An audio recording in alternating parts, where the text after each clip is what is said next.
Hey guys, welcome back. So in today's video, we will go through how to leave a Google Family group.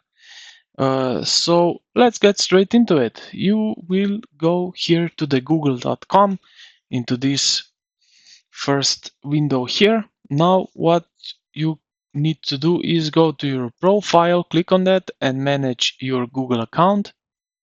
After that, you will be redirected to the Google account here, and this window will show up. Now on the left side, search for people and sharing. Click on that, and you will see here people and sharing new appearance.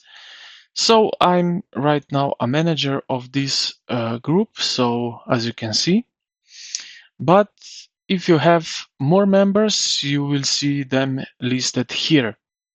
Now click on your name, and here it will say leave a group family. So just leave family group, it will be here listed, and what you need to do is just click on that,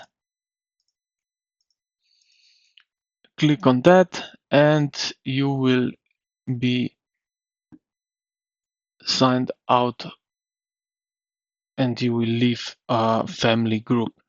So I hope this video helped you out. If it did, consider to like the video and subscribe to the channel. Thank you for watching, and I will see you in the next one.